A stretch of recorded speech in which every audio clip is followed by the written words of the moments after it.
How is it going, YouTube? Mo Sports Network back again. Great night of football yesterday between the Chiefs and the Texans. Chiefs got the win done like I expected, not to toot my own horn. But we are still talking about my NFL preseason power rankings. Luckily, my opinion of no teams changed because of that game yesterday. But we are going to continue to talk about it today, talking about the Seattle Seahawks here, coming in at number 6 in my power rankings. They went 11-5 last season, second place in the NFC West behind the San Francisco 49ers, and I predict them to have another quality year this season. Getting right into it, as we always do, with the coaching staff.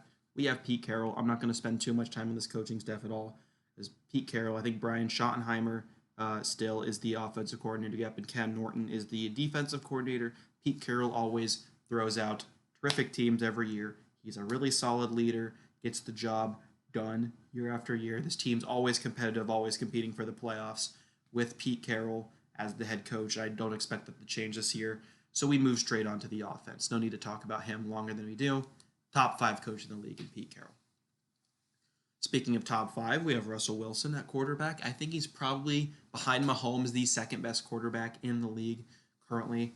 As far as what I see from him, really love Russell Wilson. He's going to elevate this team a lot higher than they probably have any right to be. Year after year, he keeps doing it. He is amazing.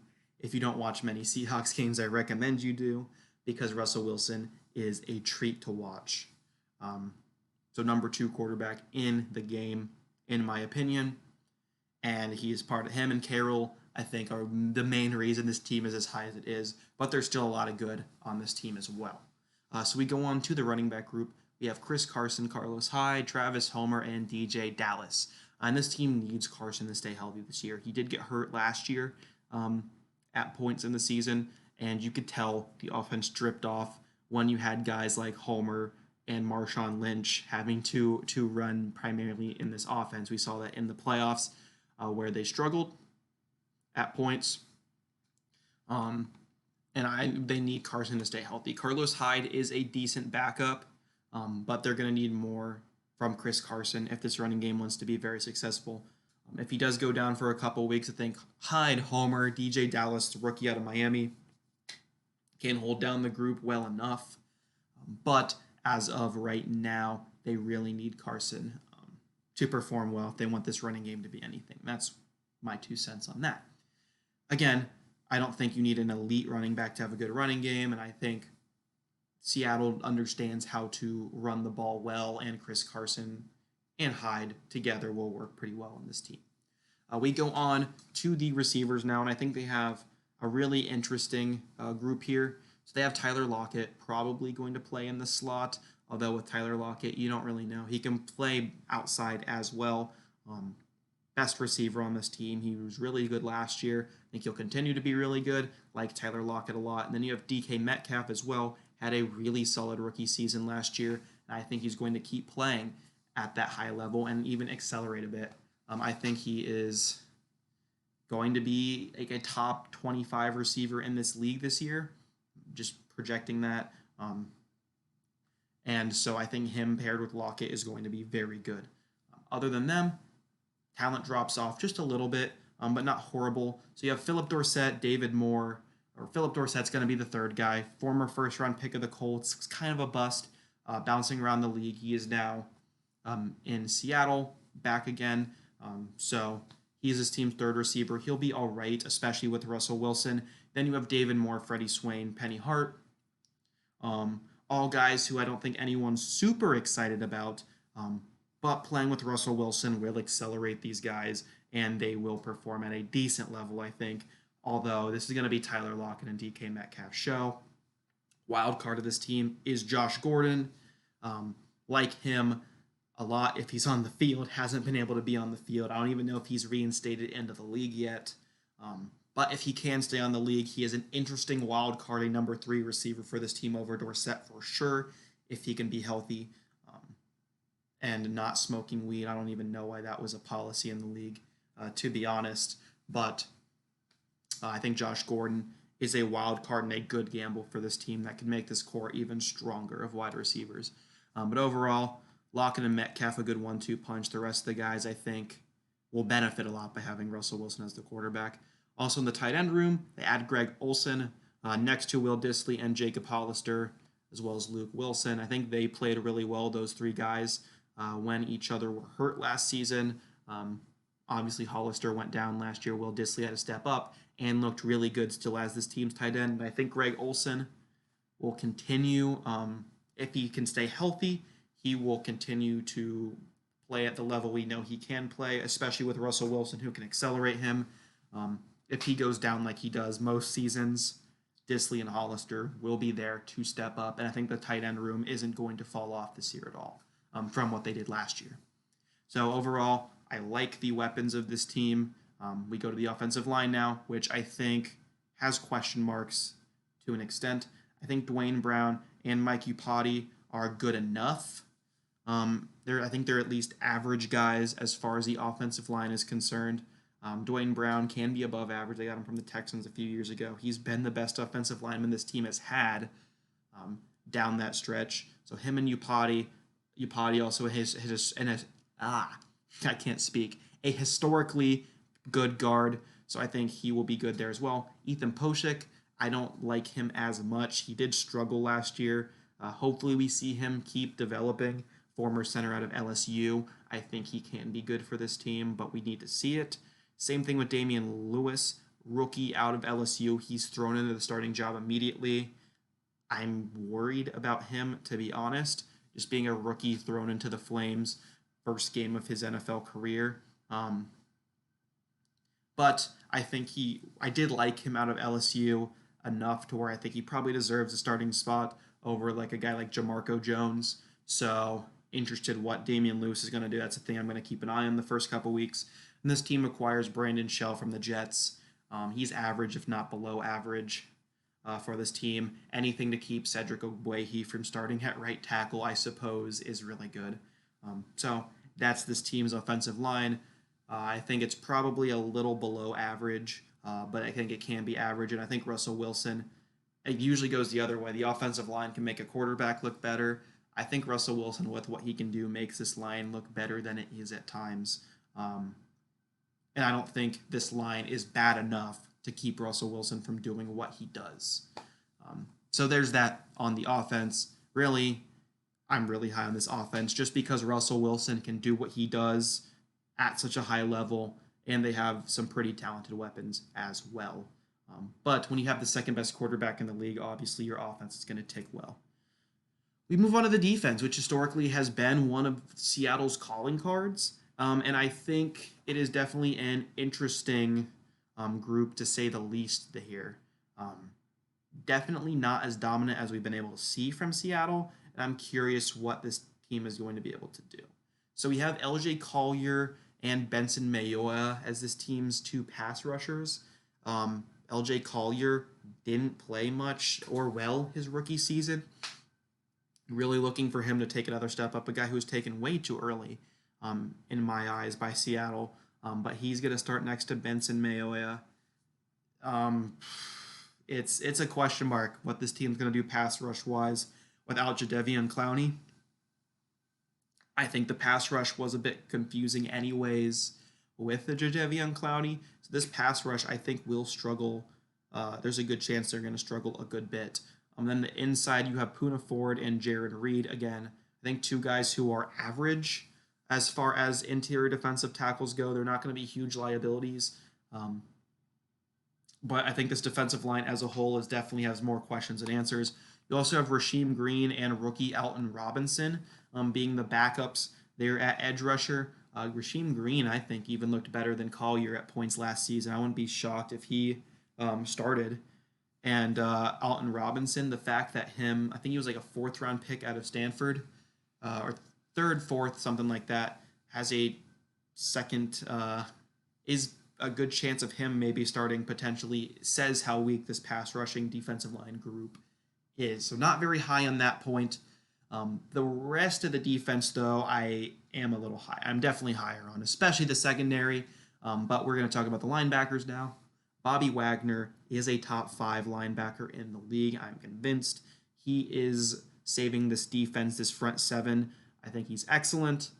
I think last year the pass rush being worse than usual kind of hurt Bobby Wagner a bit, but I think he's still an excellent middle linebacker, definitely top 5 in the game. Some could argue he's the best in the game, and I wouldn't call them crazy. So Bobby Wagner there. Then you have KJ Wright starting next to him.